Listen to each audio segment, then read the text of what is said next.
on today's episode. Well, for all that talk of future tech and bringing about future advancements, I mean, we're going to create these spaceships. No, we're just going to go back to sound money and all that we used to have. You can eliminate these counterparties because they're no longer necessary. Let the Fed do what it wants over there. We're just going to stop using this product. Listen, you can choose what sort of system you want to be a part of. What's up, Wes? Hey, Andrew, how are you, my friend? Oh, not too bad. Hey, you sent me this. First of all, you find the coolest stuff, I have to say, out there on the internet and different repositories. So you sent me this Social Science Research Network paper, and I'll put a link below in the comments for those who want to go take a look at it from the audience here. But it's paper 2744751, The Economics of Blockchain. And I really enjoyed reading through that, and I think primarily because I think it kind of goes back to what we're always talking about for, what are the possibilities with blockchain, and a lot of that's been lost, in the noise of flashy ICOs and all these little people, oh, my coin's better than your coin, and your coin's better than my coin, and everybody's like, thinking they're like the oracle and the master of crypto. So I do appreciate it. How did you find that, first of all? Right. Well, I've been, as you know, I've been researching a lot into this technology, and it's not, there's a lot more to it, just like you said, than just, Bitcoin as an investment vehicle. The blockchain and cryptocurrency technology, there are implications behind it. When you look at how Bitcoin was put together, it's this distributed ledger, and there's a game theory incentivization built into it that allows for the coordination of various participants in this network to coordinate their efforts to maintain the system rather than to cause its demise. So it's through the process of proof of work consensus.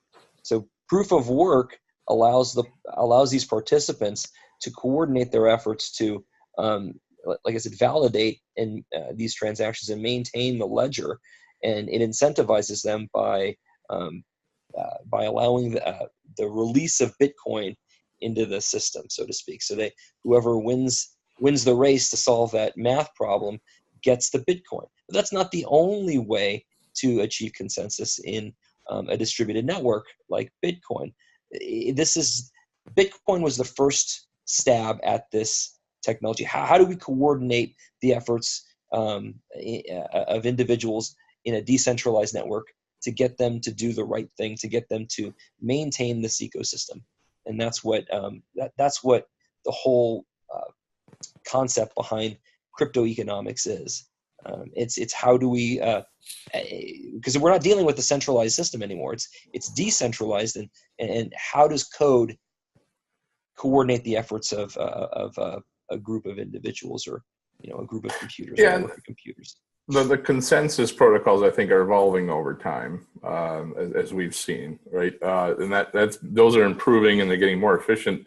I really, one of the parts I really enjoyed about that paper was they really kind of started waxing a little bit philosophical in a way of really talking about how this can really kind of form these instant spring up, pop up organizations, self-governance, and creating these mini economies and mini systems where all the participants just come together and agree on some set rules of playing on a level playing field, and then move on. So like they started going into those types of examples where how is it going to change the role of government, and how does it change these different economic models, where before we've had the reliance on these central authorities that are these the delegators of trust. They're like handing out the trust, and you have to pay them for the privilege, right? So I thought that was like a really kind of a fun part, because we're always talking about that and how it's going to change things.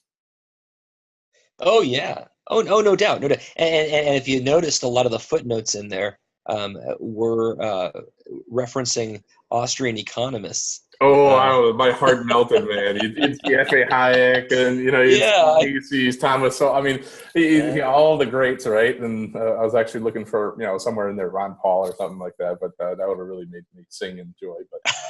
But Well, and that we had this conversation before, you and I, when you first reached out to me.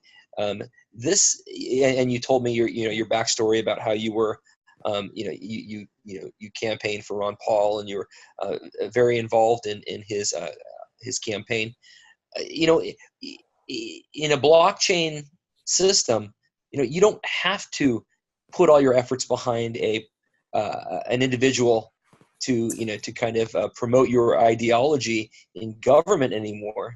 What you can do now is promote blockchain, because you can literally create your own government. You can create your own individual constitution that's truly decentralized and democratized, and everybody has a vote. Everybody has a say in how the ecosystems run.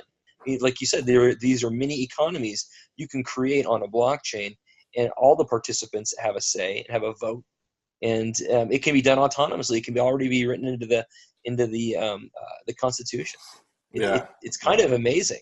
Yeah, no, I mean, in the equal say, like everybody, all the participants having an equal say is part of that level playing field that really, is the most powerful part of it. And like even things like the more radical concepts, things that used to be, in vogue, at least in 2008 and 2012, like end the Fed, right? Ending the Federal Reserve.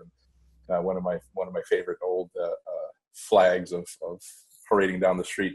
But, even today, if you think about it, like you don't have to end the Fed anymore. Like you said, with our current system, you still have this political will that you have to go through, and you have to, kind of go through and knock through some walls over in centralized institutions. So you saw movements like ending the Fed kind of fizzle out and turn into audit the Fed, right? Then you saw those movements kind of fizzle out. So this gives us, what you just said is really prevalent, because the people can just go create their own, for example, monetary system that they all agree upon the rules. Yeah. They want sound money. They want, immunity from manipulation of the monetary supply. Here's the things we want. We all get together. We just create it, right, and just use it as an alternative. Let the Fed do what it wants over there. We're just going to stop using this product. Right? Yeah, that's exactly. You're absolutely correct. See, you don't have to. Now you have the alternative. You have the option, if you want to participate in the current system, economic system, or if you want the alternative to participate in the new economic system. You have the choice. Yeah. Ultimately, and here's the thing. I mean, it makes it even more difficult unless, listen, if you're interacting with truly decentralized systems on the blockchain, and you're not going through any centralized system, like for example, a centralized exchange. I mean, you're still a part of this system. And if you're you can literally be completely anonymous on the blockchain if you wanted to.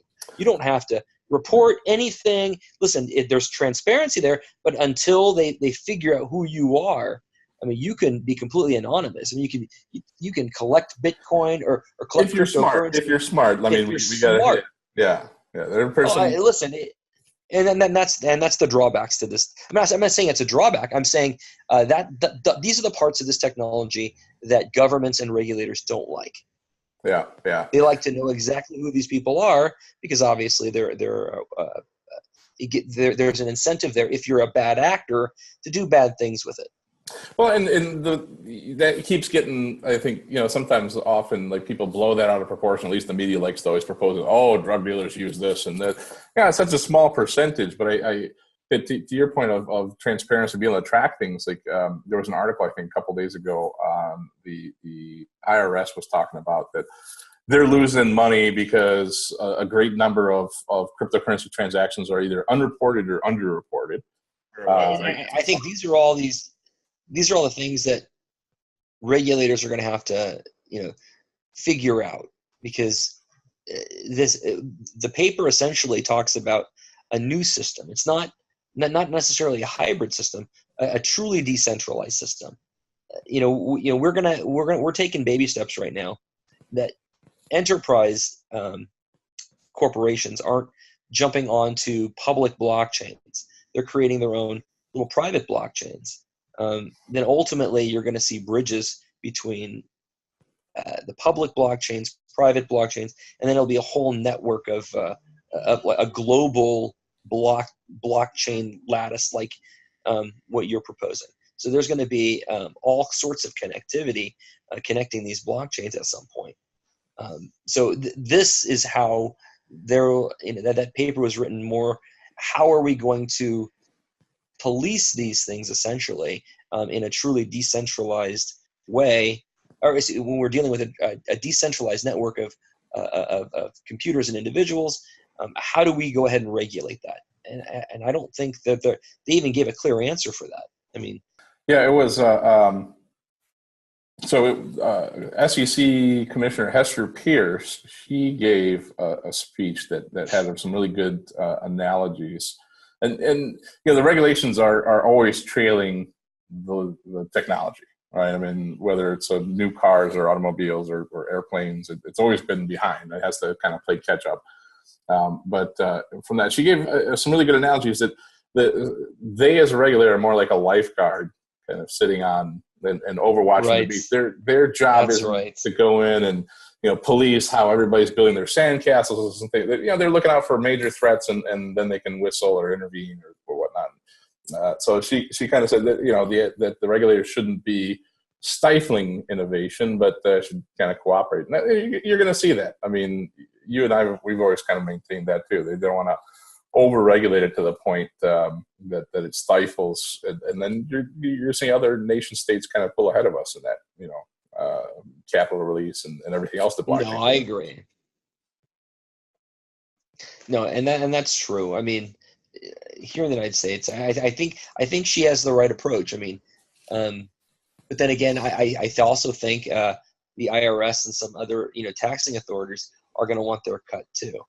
So I don't know how they're going to. I don't know how necessarily they're going to track that. They're going to rely on each individual to on the honor system essentially. Well, I think your gains or losses. They're gonna start reverting back to what we did when we had a lot of untrackable cash, which is probably go more. My guess is they'll go more to a consumption tax because a lot of these transactions will become no longer feasible to be tracked in many cases, right? And you can't rely on it's against somebody's self-interest in most cases if they know they can get away with it, at least to over-report or be completely honest. So.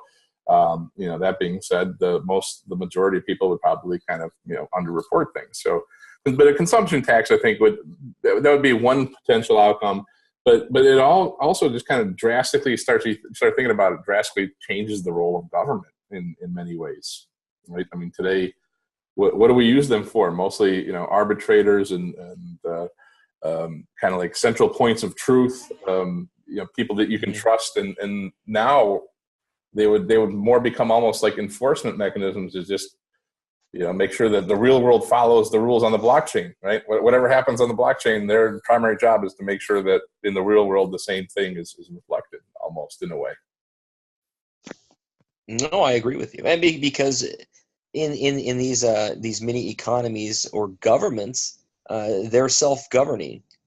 You write it in code, and everybody knows their role. And they're incentivized to maintain the system. Yeah. So the governance systems, I think the ones that will eventually become the most successful are the ones that just capitalize on the fundamental laws of nature. So, everybody has their self-interest. When that self-interest benefits the network, you incentivize that behavior, and when it damages the network, you kind of penalize it.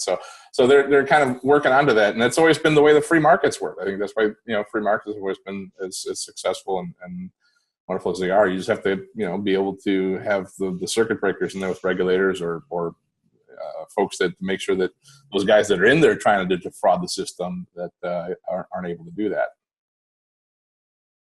Right, and from the legal perspective, I mean, you can create arbitration systems or mediation systems within these economies to resolve disputes. And you can do it in a way that's fair and balanced. I would think that it doesn't necessarily have to rely on the court systems. You can you don't need to go outside the system to mediate a dispute. You can resolve it within the system through the mechanisms created within that ecosystem to resolve those disputes. Now, However, do those resolutions carry over into the real world, for example? So they would, because you're ultimately it's kind of like agreeing to a binding arbitration. You've agreed through contract that those disputes will be resolved through an arbitrator, and whatever the arbitrator's final decision is, you're gonna rely on that. So I think in the future you'll see that kind of resolution model built into these little mini economies on the blockchain. Yeah, that actually reminds me. There was a company in the UK. I think they were called Materium, and what they were doing is they were creating a super jurisdiction, a borderless jurisdiction that basically covered the entire United Kingdom. They had their own arbitration systems and dispute resolutions and everything within that virtual jurisdiction, and then they would actually work within each locale to kind of tie it down to those locations to make it enforceable and legally binding, right? So that when you did go through that arbitration process, that it was, you can't go seek additional remedies outside of that system, right? So they kind of right. And I think that's the kind of stuff that's going to be really interesting when you start getting this mix of maybe competing jurisdictions, right? So all of a sudden you've got some jurisdictions that are more favorable to the maybe supplier of a service rather than the consumer, and others that are more consumer focused. It's going to be really interesting to see how those start competing. I mean, it's just mind-boggling the type of possibilities that are enabled here, and we're so stuck in this, buy my ICO, and I got, hey, you want some coins? I got some coins, man, right? Well, you've mentioned that before too to me. I mean, you and I have had these conversations. Our mindset can't think beyond what we've been trained and what we've learned in our current system. Yeah. So anything beyond that we listen, the blockchain enables you to rethink how business is done in new ways. And listen, the concept that even as simple as a contract bailment in the analogy of a pawn shop that we had before that you and I discussed. I mean, what we're proposing in Turbadium is so outside the box, but it's not really, because it's something that blockchain enables you to do certain things that you couldn't do in our current system. Yeah, if that makes sense. So you have to start thinking outside the box with these new legal concepts that are going to be created on the blockchain. It's a new concept. Yeah, it's a lot like you can't get stuck in the old system. The Star Trek guy, the Yoda little green guy, is like, oh, you must unlearn what you have learned, right?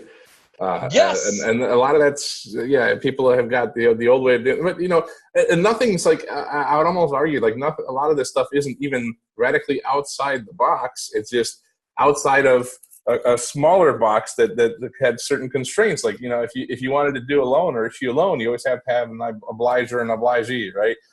If you wanted to do a bailment, you had to have a bailer and bailee. Now you can actually start eliminating some of these counterparties. You can do it with yourself. You can do it with a non-existent protocol. In that's that sense, absolutely right? No, absolutely. You're absolutely right. You can eliminate these counterparties because they're no longer necessary. You can deal with these things on a blockchain, and that's as well. I mean, listen, it's hard to wrap your mind around some of these concepts, but you got like you said, unlearn what you've learned and start fresh on the blockchain with some of these new concepts, because it kind of throws all the old stuff in the throws it all away. You got to start new and figure it out from there. I mean, it's an amazing tool, and I'm excited to see how everything plays out. Well, for all that talk of future tech and bringing about future advancements, I mean, it's kind of funny that the first thing that we picked to go do with this blockchain stuff is to go bring back 1913 and before with sound money. I was like, okay, well, what are we gonna do? We're gonna create these spaceships. No, we're just gonna go back to sound money, like we used to have. But you know what the funny thing is? I mean, when you think about it, that